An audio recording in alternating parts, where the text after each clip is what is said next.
Ashamaa harka fuunee kabajamtoota daawwattoota Maayaa Shoo kun sagantaa Maayaati. Sagantaan kun walta'iinsa maltiimiidiyaa Siinqee fi OBN waliin ta'uudhaan yeroo marasaa kanatti kan isiniif dhiyaatu an qopheessuun sagantaa kana Harabshee Tarrafaa Faajjiiti. Har'aan tanagaa turtii torbee sadiin booda walitti deebineetii jirra. Waan wal agarreef hedduu akkanatti tolee jira. Bakka jirtan maratti nageenya fayya kan jaalala isin hageessuun isiniin ja'a. Warri nu cinaa turtanii nu jajjabeessitan waa hedduu nu gorsitanii asin geessan. Har'allee waan waliin turtanii nu daawwachaa jirtaniif hedduu akka galatoomaan isiniin ja'a. Har'aan tanagaa ayyaana cophaati. Hordoftoota amantaa Ortodoksiin biratti ayyaanni kun haala ho'aadhaan kabajamaati kan oolee. Gamanumaan nutillee akka sagantaa Maayaatti ayyaana gaarii akka isiniif ta'u hawwina. Ilaamu baga wal agarre. Ayyee baga jiraatte. Hedduu akka galatoomi. Gaazexeessaa Ilaamuu Dajaneedha. Keessummaan kiyyaarra. Har'ammoo ayyaana waan ta'eefin akkanatti qophaa'ee si eegi. Galatoomi. Ayyee. Galatoomi gaa karaa dheeraa keessumattuu immoo guyyaan kun ayyaana karaan ni cuccufamaa. Imaltee as istiidiyoo Maayaa magaalaa Adaamaa argamutti waan dhufteef daawwattoota Maayaatiin hedduu akka galatoomiin siin jaa. Ayyaatillee ulfaadhu. Har'a hordoftoota amantaa Ortodoksii warri hordofanii ayyaana cophaati. Akkaatumaati keessaa dabartee as geessee onaa ajaa'ibu jira. Hundaafuu galatoomiin siin jaa. Ulfaadha ayyaanuma kanatti. Akkuma ayyaanaatti. Akkuma ayyaanaatti. Keessaa cicciteetuma. Hayyee buna dhugii haasawaa keenya itti fufnu. Ayyee.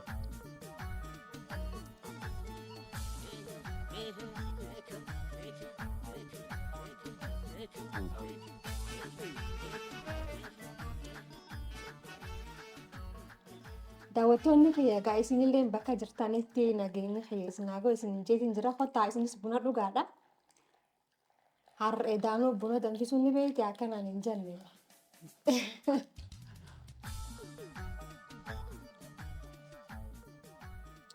Buna jennaan waan yaadachiiste. Hayyee. Bakka tokko tokkotti buna akkas kana yoo dhugdu akkamiin lakkaa'ama akka waan ati hiyyeessa taateeti. Buna gurraacha akkamiin dhugdaa aannan qabaachuu qabdaa isheen. Keessumattuu gara. Iddoo tokko ta'ee. Bakka hunda waliin fakkaatu jechuufi. Hayyee. Naannoo keenyatti. Ani immoo buna akkanumatti hin jaalladha. Akkasuma. Hojjaa yoo ta'e malee naannoo keenyatti amma hojjaa jaama. Hojjaa jechuun takka hashara yookaan quxxii jechuun baala bunaati. Bunaa fi baala bunaa sanii fi yookaan hashara sana. Hasharri immoo qoshala bunaati. Egaa bunni irraa shuqulameen booda haboosan jechuudha. San aannan wajjin mayiteeti soogidee xiqqeeshuma sukkaarlee xiqqeeshutti gootee qalataan farra buustee gizee dhiitu waan biraatiin siin jedhu. Bakka biraa nageessite maqaa libiidha. Harargeetti gabbuuteedha. Akkasiimi. Maarree. Hayyee galatoomaadhaa waan nu wajjin jirtaniif hedduu akka isin jaallannaa kun sagantaa Maayaati. Sagantaan kun walta'iinsa maltiimiidiyaa Siinqee fi OBN waliin ta'uudhaan yeroo maraa zaa kanatti kan isiniif dhiyaatu an qopheessuun sagantaa kana Harabshee Tarrafaa Faajjiiti. Keessummaan kiyyaarraa immoo gaazexeessaa Ilaamuu Dajaneeti kan nu wajjin jiru mudannoo isaa akkasumattis waan ammaan tana irra jiru kana waan dalagachaa jiru. Nu waliin beeksisuudhaaf isinis akka isa cina dhaabbattaniif as istiidiyoo Maayaatti affeeree waan haaraa isiniif qabatee dhiyaatee jira. Isa cina ta'uudhaaf isin qophii yoo taatan waa'ee hedduu isiniif dhaleessaa addunyaa maraan keessumattuu kubbaadhaan wal qabatee ispoortiidhaan wal qabatee waan haaraa waan addunyaan ammarra jirtu kana dijitaalii nu wal barsiisuudhaaf as beetii kan jiru. Ilaamuu kiyya galatoomii rabbiin si haa kabaju. Ulfaadhatillee galatoome. Mee waa'ee Ilaamuu kana suduudhaan seenuu keenyaan dura dijitaal miidiyaa kanaan wal qabatee waa'ee ispoortii keessattuu immoo amma tapha kubbaa Afrikaa irra jirraa mire. Tapha waancaa Afrikaa. Waan irra haifme waancaa Afrikaa jaankan. Ani waa'ee kubbaa keessan qabu beeke ani waa'ee aartiidha malee xiqqeessuma irra haifme. Aartiin illee kubbaa ni dabalataa. Egaa kan kee kophaatti. Jechuun irraa hedduu hin fardeessu jechuumaaf. Kubbaan miilaa kun egaa biyya kana keessatti qofatu hin taane akkuma addunyaatti baay'ee jaallatama. Biyya keenyatti immoo kubbaa miilaa baay'ee hedduutti. Yeroo ammaa kana immoo waancaa Afrikaa keessumattuu biyyi keenya hundeessitu taatee jalqabsiiste biyyoota 3 kan waancaa Afrikaa jalqabsiisan Egypt, Itoophiyaa fi Sudaan. Konfedereeshinii kubbaa miilaa Afrikaa kan bu'uura godhanii waancaan Afrikaa kan dorgomsiisaa jiru kaaf kan hundeessan Itoophiyaa dabalatee biyyoota 3 Afrikaa keessaati. Itoophiyaan kubbaa miilaa har'atu hin taane durumaa kaasee baay'ee jaallatu jechaadha. Akka umrii ishee hin guddanne kun akka maal jedhan akka fincaan gaalaa akka jedhan sana taate malee. Duuba deemu jiraadha. Akkas taateetu iyyuu. Jidduutti duubatti hafne malee ka Itoophiyaa faana ka jalqabde Egypt yookaan Gibxt waancaa Afrikaa si'a 7 waancaa fudhachuudhaan riikaardii qabatteerti. Itoophiyaan yoo jette al takka qofa. Sanuu amma sadee eenyu miti. Isa seenaan nuti beeknu malee erga nuti kan immoo namoonni waggoota inni dhiyoo kana keessa jiran ilaalleeti waancaa Afrikaa irratti hirmaachuun Itoophiyaadhaaf waan qaalii ta'eetu yeroo tokko bara 2013 lakkoofsa Awurooppaatti yeroo ishiin waancaa dabartu biyyatu socho'e. Isa ammaa kanallee keessa hin jirtu ammallee gaaffisittuma. Duraan waancaan Afrikaa biyyoota 16tu irratti hirmaata. Amma gara 24tti ol guddateera. Asumaallee gulaalliidhaan darbuu hin dandeenye biyyi keenya. Garuu akkasumas ta'e immoo kubbaa miilaa waan jaallatuuf uummanni biyya kana waancaa Afrikaa kana televiiziyoonaanis reediyoodhaanis haalli itti hordofan ni jiraata jedhanii yaadammatti shakkii irraa hin qabu. Namni baay'ee jaallata kubbaa miilaa. Waancaa Afrikaa kanatu dorgomamaa jira. Waancaa Afrikaati gatarii wanta ani baay'ee irraan beeku naan jetteef asumaan waa muraasa waan an taajjabe gammaatti waan jiru irraati. Nuti daa'ima taanee yogguu kubbaa ilaallu kan daawwannu TVdhaan kan akka Naajeeriyaa, Kaameruun, biyyoota Afrikaa keessatti Saawuz Afrikaa warra maqaa gurguddaa qaban waancaaf morkatanidha. Dorgommii bara kana irratti garuu biyyootni akkasii kun akka Naajeeriyaa, Kaameruun, Gaanaa, Saawuz Afrikaa tapha jalqabaa isaanii mo'achuu hin dandeenye. Keessattuu kan Saawuz Afrikaa ajaa'iba natti jira. Mo'atamuu ishee gareewwan reefu kun waancaa Afrikaatti makaman kan akka Naamiibiyaa nama injifannoo jalqabaa argattee waancaa Afrikaa irratti. Eenyuun injifate Tuniiziyaadhaan injifate. Tuniiziyaa jechuun immoo biyyoota deddeebiidhaan waancaa Afrikaa irratti goobananii fi waancaa fudhatan keessaa ishee tokko Tuniiziyaan. Tuniiziyaa injifatte Naamiibiyaan. Seenaa addaatu galmaati kan jiru. Akka tilmaamame warrumti dur maqaa guddaa qaban suni olaantummaa fudhatamu yookaan immoo waancaa baranaa fudhatanii warri tilmaama argatan kun qabxii gatuun isaanii tapha jalqabaa irratti gaaffii nattumeetiin jira. Faallaa san immoo warreen immoo tilmaama hagas maran arganne kan akka Ikwaatooriyaal Giinii kan akka Naamiibiyaa fa'aa immoo qabxii argachuun isaanii Keevard Gaanaa injifachuudhaan. So morkiinsa baay'ee cimaa fi hawwataa akka ta'u gama namaatiin tilmaamuun ni danda'ama. Taphoota jalqaba irratti waan taajjabe irraati. Illaamuuf duuba deebiseetiin mee akkamii yaadatta tapha kubbaa miilaa keessumattuu waancaan addunyaa waancaan Afrikaa hoggaaniif eegalamu. Ani amma fakkeenyaaf hin beekuuf malee waa'ee daawwannaaf hoggaa yoo na gaafatte ollaa fa'aa TV mana keenya hin jiru gaafas ollaa deemneeti lafa teenyee ilaalla halkan ture halkan kan taphni san kan gaggeeffamu jechuudha.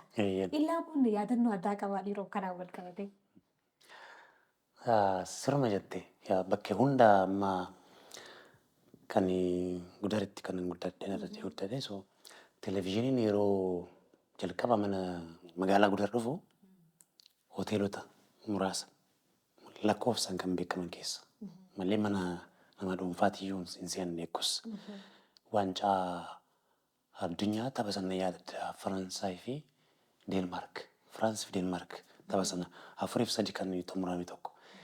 Eegguun sana ilaalu akkamiin ilaalte yoo jette jalqaba kubbaa miilaa sana televiziyooniis jalqaba kan ilaalle gaafum sana kubbaa miilaas gaafum sana ilaale. Ollaa kiyya kana akka abbaatti guddisantii jiran isaan akka tasaan balbala irra hin jira isaan immoo ijoollee isaanii qabatanii televezyiinii ilaalchisuudhaaf deemaa jiru na arginaan kottu naan jedhan inni fuudhanii deeman. So lallaafaa naa bitanii guyyuma sanan kubbaa miilaa ilaalichaadha Firaans Deenmaark walitti.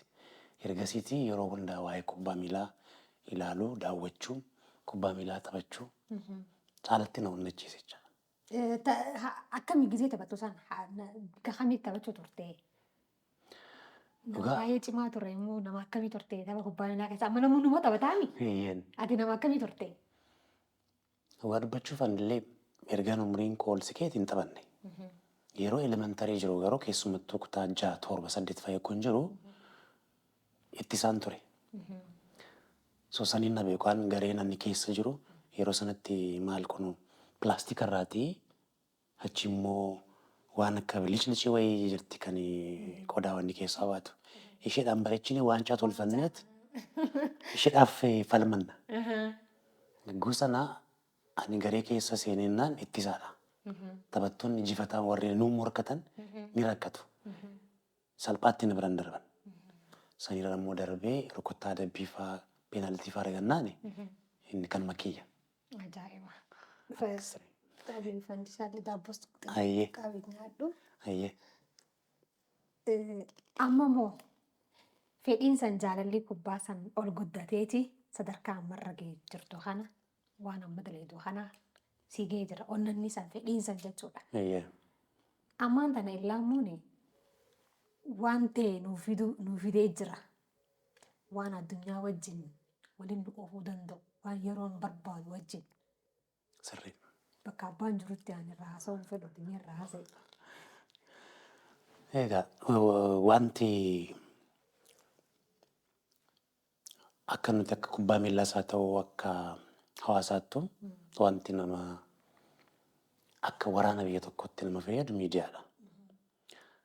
Bara qabsoo bilisummaa irraati kaasee warra durii irraati jechaadha. Warra falmataa turan yoo ilaalte hojiin inni guddaa miidiyaadha kan hojjetu. As deebi'eeti immoo aartii guddisuu keessatti, ispoortii guddisuu keessatti, afaan guddisuu keessatti, uummata tokko gochuu keessatti miidiyaadha hojii guddaa kan hojjetu. So miidiyaa kana keessatti kan nuti ispeeshaalii akka saba Oromootti yoo ilaalle afaan Oromootiin miidiyaan nuti qabnu hedduu miti. Akkuma Itoophiyaattuu baay'ee miti. Garuu akka miidiyaa afaan Oromootiin hojjetutti immoo keessumattuu waggoottan dhiyeenya kana keessa waggoottan 5 kana keessa miidiyaaleen kan mootummaas amma ta'e daddabalaman afaan Oromootiin hojjechuu eegalan kaan immoo babal'ifatan malee miidiyaa hin qabnu kan jiru beenne. Isuma ammaa kanayyuu amma fakkeenyaatiif guutuu Oromiyaa irratti ani ispoortii hojjechuudhaaf yeroo qilleensaa OBN irraa reediyoo irratti yeroo qilleensaa fudheen hojjedha. So OBN'tiin alatti guutuu Oromiyaa irratti waliin gahee hojjechuudhaaf tamsaasa sa'aatii qilleensaa kan qabu kan naaf kennuu danda'u hin jiru. Tokko qabnaa jechaadha. Televezyiinii hojjetti filannoon baay'ee jiraachuu danda'a. Garuu harki caalaan uummata Itoophiyaadhaa harka dhibbeentaan 80 baadiyyaa keessa jiraata. So nama baadiyyaa keessa jiru keessaatii amma muraasti televezyiiniis kan galfataa jiran jiru. Haa ta'utii garuu reediyoodhaa kan iddoo hundatti qaqqabu lammaffaa immoo inni baadiyyaa jirus hojii isaa hojjeta fa'a.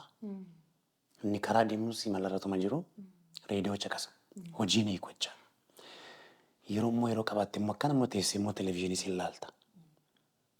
Tarii amma immoo teekinooloojiin guddate televezyiiniidhaafis immoo salphaa ta'eera. Teekinooloojiin addunyaan irra geesse. Kunis maali? Appilikeeshiniiwwan jiru, diijitaal miidiyaan jira. Saniitiin bilbiluma kee irratti banattee televezyiinii keessa ilaaluu dandeessa. Reediyoos dhaggeeffachuu dandeessa. Kasii barbaachisu ismaartifoonii, intarneetiidha.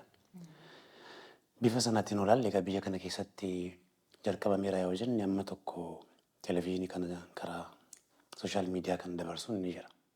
Of danda'ee garuu ani quban qabu hagammaatti. Kan waa jedhee kan hundaa jechaadha. Amma kan ani fidee dhufe ispoortiidhumaaf. Kanaaf walumaa galatti miidiyaa diijitaal miidiyaa kan appilikeeshiniidhaan odeeffannoo bakka tokkotti irraa argachuu dandeessu. Sanuu ispeeshaalaayiz kan godhe.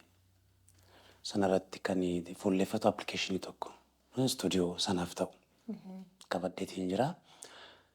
Biyya keenyatti hin baramne biyyoota guddatan keessatti garuu amma kooman ta'aa jira. Namuu televezyiinii isaas reediyoo isaas bilbiluma irraatii fayyadama. So ammattan kan fide appilikeeshinii qaawwa silaatii ammantii OBN irratti torbeetti guyyaa tokko hojjenna. Tamsaasa kallattii kan kubbaa miilaa reediyoo irratti jecha. Amma garuu istuudiyoo ni jira, appilikeeshiniin ni jira. Yoo rabbi jedhe immoo tooftaa dabalataas warra bilbilli isaanii smaartifoon hin taane warri immoo bilbilli isaanii smaartifoon ta'es immoo bakka intarneetiinis xiqqoo rakkisutti saniin alatti akkaataatti fayyadamuu danda'anis immoo muuxannoon isaa biyya alaa jira. Waan achirraatti waan tallaalee qaba. So sana teknooloojii isaa biyya kana keessatti akkamitti itti deemuu danda'ama. Wanti irraa hojjetaatiin jiru jira. Sanaanis yeroo dhiyootti fufuu dandeenya. Ammaaf garuu appilikeeshiniidha. Appilikeeshinichi maal dandeessisaa? Tokkoffaa odeeffannoowwan waqtawaa ta'e kan ispoortii ta'eyyuu kubbaa miilaa, atileetiksii, kan dubartootaa maal jedhee kaataagorii qaba.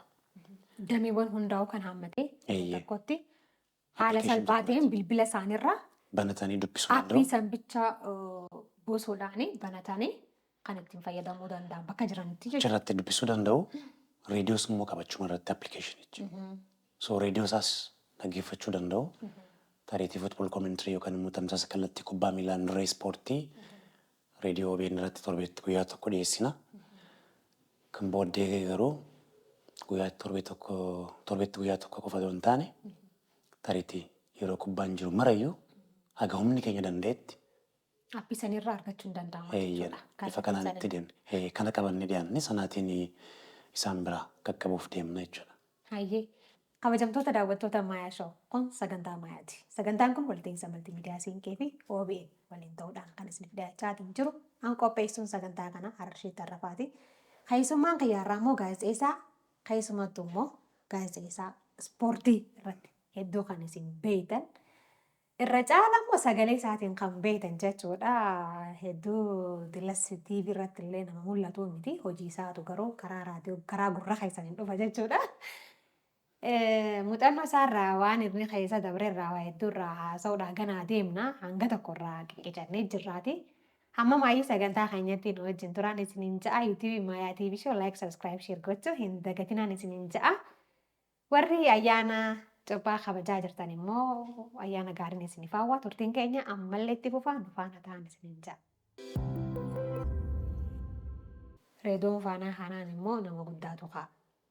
Rabbi rahmataa godhuu fi Ibrahim Hajaalii Boruuti. Isa wajjin immoo ati hariiroo cimaa akka qabdu quban qaba. Isas na yaadachiisiiti. Achi keessatti immoo waan ati hin irraanfanne fa'aa jiraate achumaan irra kaa'i. Ulfaadhuudha. Waan hariiroo naan jette hariiroon kan biroo kan abbaatii fi kan ilmaatti na faana. Jalqaba faanaa qacaramee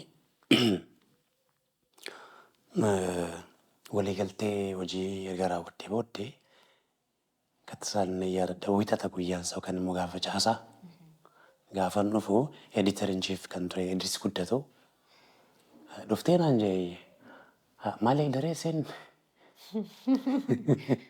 Dafisee dalagaa. seen istuudiyoo seen kamaaliin jedheen illee ispoortii kun nama tookshow seenaa jiran seenii wajjiniin naan jedhe. Yeroo dhaqu istuudiyoo Ibrahim Hajii jira. Rabbi rahmataa godhuuf. Hiriyaa kiyya akkasuma ammayyuu taanaa jira. An hin tilmaamne beektee qophaa'eesii miti. Garuu ispoortiirra waan man dalagaa jiru waan beekuuf natti fakkaata. Obbo Idrisis seenee waan haasa'u hin dhabu jedhetuma.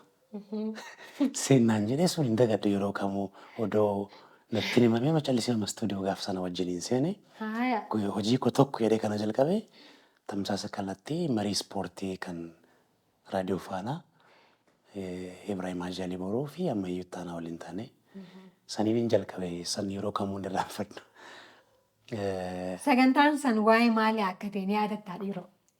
Ispoortuma ta'ee Eeyyeen. damee kamii maal irratti xiyyeeffatta guyyaa sana? Irra caalaa waa'ee pirimeer liigii Itoophiyaatti kan xiinxalaatiin ture keessumattuu Ibroon akka ammaa kana waa odeeffannoo hunda intarneetiirraan argattu kan biyya keessaa. Amma wayyayyoo malee ammayyuu hunda argachaa jirtu nuti kan biyya keessaa kana aktuaalii akka Itoophiyaa qofa otoo hin taane akkuma Afrikaattu rakkisaadha onlaayinii hin argattu odeeffannoo. Ibroon garuu taphoota pirimeer liigii Itoophiyaa torbee kana eenyu wajjin taphate? Eenyutu galchii meeqa lakkoofsise? Taa'eetu immoo xiinxala isaan mana eeggu taa'u teebilii isaa baasee dhufanne waraqata irratti hunda qopheessee sadarkaa isaanii eenyu meeqaffaarraa garamitti dhufe on average yookaan immoo giddu galaan tapha tokko irratti galchii meeqan lakkaa'ame kana hunda kaasee xiinxalee baay'ee na ajaa'ibee ture achirratti guyyaa jalqaba inni kana xiinxaluurraati kaasee nuti isaa odeeffannoo waqtaas kan biyya alaa kanas qaboonni pirimeer liigis turan wiikendiirra kan turan sanas kaasne garuu harka caalaa isaa xiinxala Ibroo kana baay'ee ajaa'ibsiifadheen yeruma caalaa iyyuu isa dhaggeeffataan ture. Waliin seenee. Sanidha kan biraa otoo oduu dubbisaa jirtu al tokko maaltu chaalenjii si mudata. Asitti sa'aatii gabaabaat qabda. Sa'aatii kana keessatti yoo xumuruu baatte sagantaa itti aanutu iyyuu yeroo inni dhiphatoo kan saganticha hafuu qaba. Saniif yoo gaaf tamsaasa kallattii ta'u kana disadvanteejii reediyoo irratti. Ni yaadadhaa oduu dubbiseen bilbilaan seensi mucaa tokko. Amma maqaa isaa yaamuu waan hin barbaanneef. So oduu achitti dubbisu daqiiqaa istuudiyoo seenuun dura bilbila itti meetiin jira. Kan siif kenname daqiiqaa 3 hanga 5 keessatti gabaabsi xumuriin jedheen.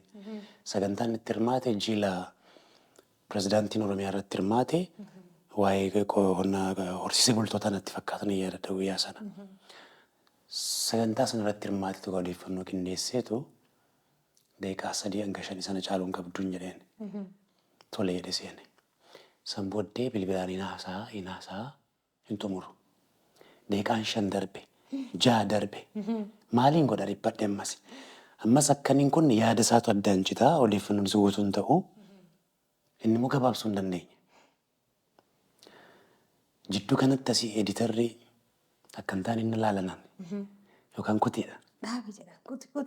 Akkamidha. Amma ajaa'ibsiifadhe teeknishaan achitti taa'ee ilaalee hin kolfa teeknishaan sana ni cinqamu ilaalee kolfa. Booddee mucaanoo jidduun seenee gaggabaabsee been jedheen. Gaggabaabsee xumurii jennaan. Tole jedhee itti fufee. Olmoos daqiiqaa 7 ol erga haasee booddee kunoo gaggabaabsee xumureera naan jedhe. Eeguu sanaa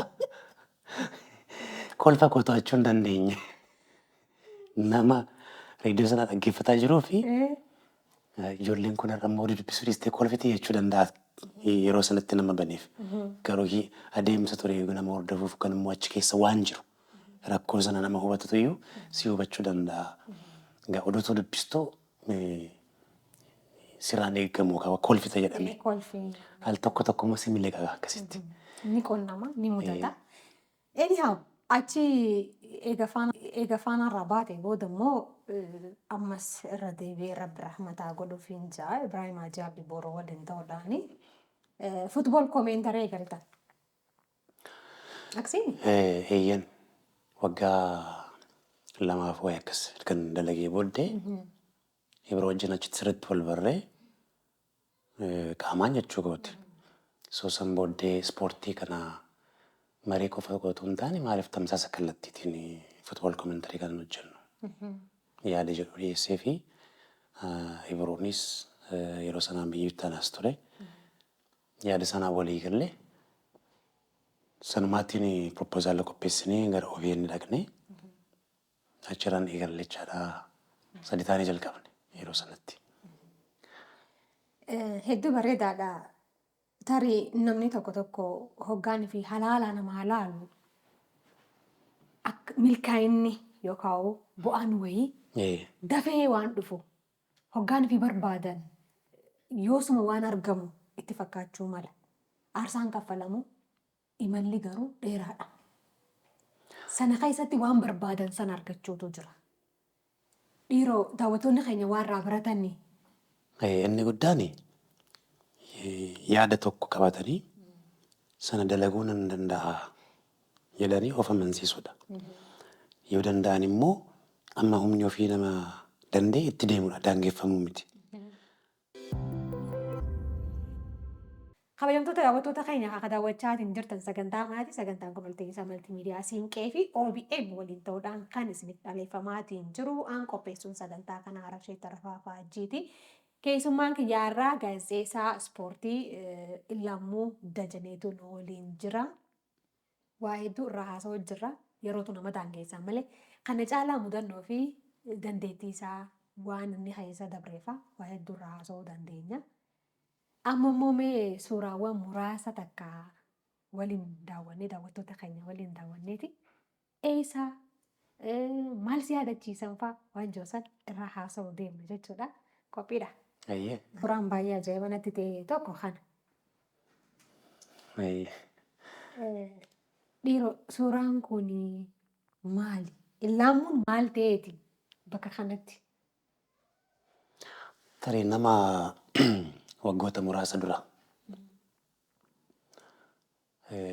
sagaleen ani raadiyoo irratti na beekuu fi amma ittiin haasa'aa jiru kana nama dhaggeeffataa jiruufis tarii gaaffii uumuu danda'a. Maal sagalee isaa maaf natti jijjiirame jechuu danda'a.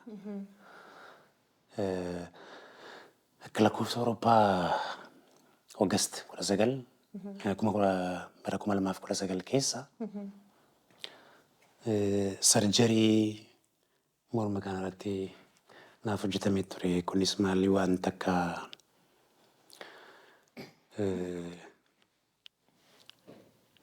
waan akka dhiitoo wayii, dhiitoon sun immoo waan gooyitarii fakkaatu wayii keessaan morma kana keessa ni jira.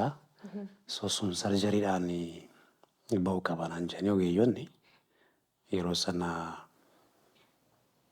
sarjarii raawwadhee sababii sanattiin yeroo dheeraatiif almost sagaleen kun achifamee ture. Haasa'uu dhiisitti nama waamuudhaaf illee mallattoodhaan inni waama ture akkasitti. Nama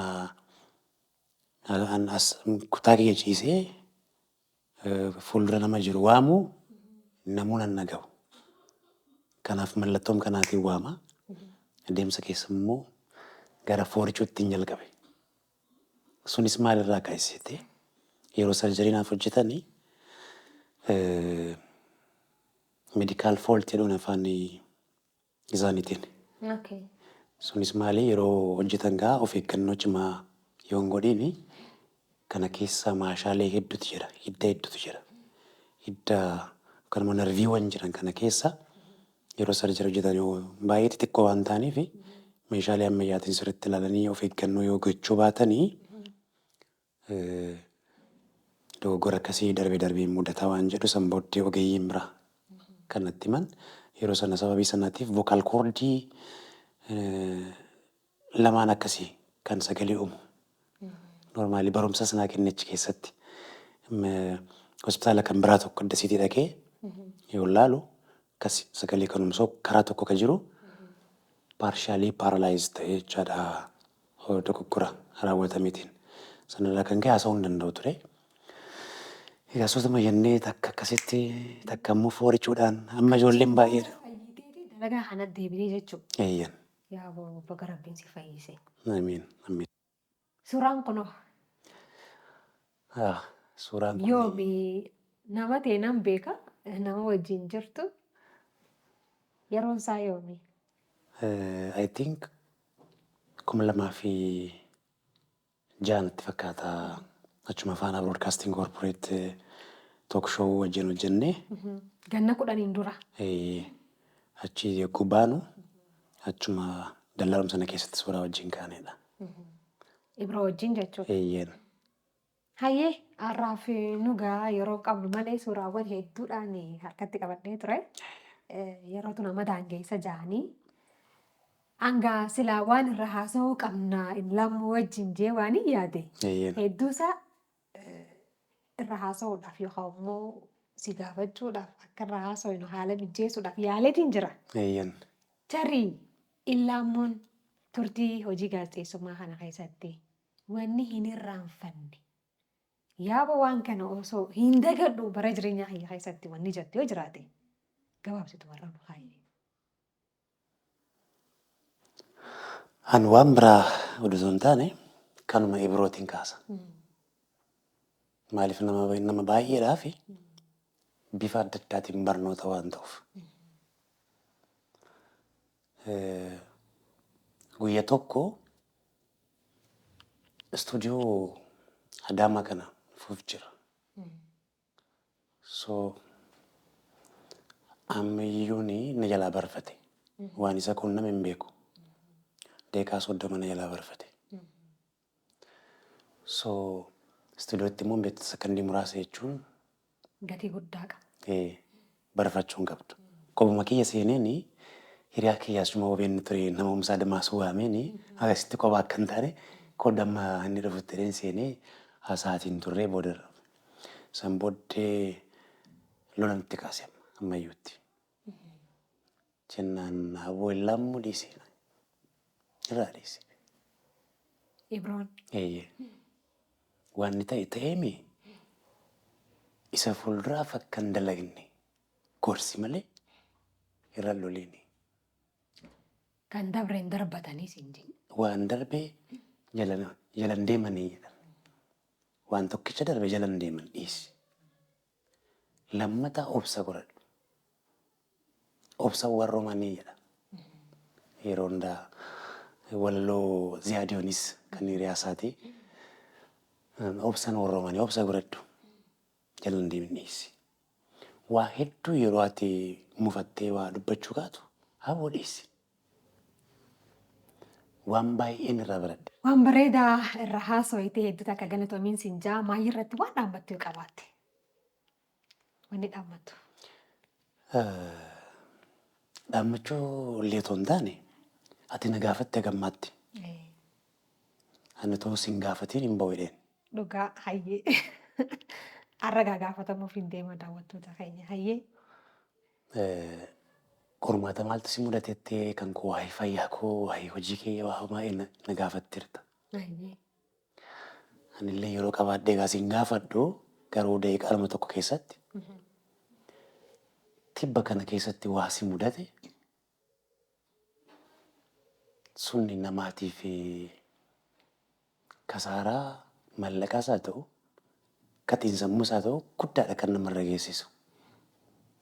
Garuu sanaaf harkan kennee deebitee har'aanaaf naasitti na waamtee keessummaa na godhattee hojii keetti fufteetta. Achirraa ta'uu waa tokko natti himtee hin barbaadaanis sirraa waa baradhee deemuun qaba waan ta'eef. Ilaamu kiyya hedduu galatoomii kun gaafii kan kee qofa osoo hin taane gaafii nama hedduuti. Kallattiidhaan dhufanii na gaafachuu haadha bammadee hin buksinaaf godhuu waa meeqa jedhu. Yeroon qabnu gabaabaadha gabaabseetumaan irra si kaaya. Wanni ta'e waanyoon ji'een histiin ji'een waan feete ji'een meeshaa kana fuudhuu danda'a namni haga lubbuun ruuhiin tantee jirtuutti sammuu kan kee kalaqa kan kee waan si keessa jiru abbaan tokko fudhachuu hin danda'u. Gaafa ati duutee dachii dalattee taakkoo sadii gabbuute gizeessa wanti san dhumti. Mul'anni kan gizeessan awwaala. Gizee sanuu mul'ata itti fufiinsa qabu yoo ta'e ani yoon deeme dhaloonni itti aanuun fudhatee deema jechuudha. Kanaafuu meeshaa bade hanga lubbuun jirtu tattaaffattee asiis jettee deebitee dalagaa kun akkana deebinee jirra. Rabbiin itti haa tolu yeroo sanitti nama rifachiisaa haamilee nama cabsaa waa hedduu kaayyoon warra sanis kana ta'uu mala. Ayidoonno hin beeku abbaa ta'es hin beeku waan ta'eef meeshaan saamame meeshaadha. Meeshaa biiroo keessaatti kan saamame.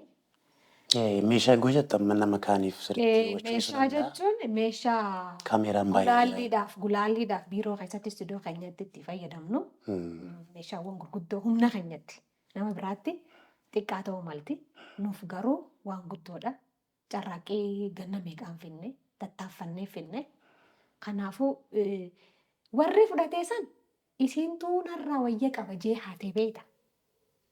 Gizee tokko. Anumatu warra haatee sanirraa nuutu warra haatee sanirraa dhaabbata keenyatu warra haatee sanirraa wayya qabaa fudhatanii. Nuun fudhachuu kaayyoo keenya mul'ata keenya fudhachuu waan hin dandeenyeef kun walitti deebinee jirra.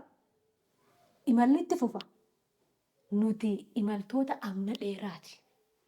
Hangafoota irraa kana baranne waan ta'eef jechuudha. Guddaa galatoomi. Atillee hin galatoomi. Argitee kana egaa waan qabdu kenniteetu atis waa fudhattee waan xiqqoollee fuudhee baay'eetanii nama yeroo gabaabaa kana keessatti xiqqoo ishii waan ulfaataa ta'e natti mul'ateefanii gaaffii kana sii kaasee dhugaatti atis waa hedduu jabduu namaati. Ammallee jabaadhu. Galatoomi laamuun koo.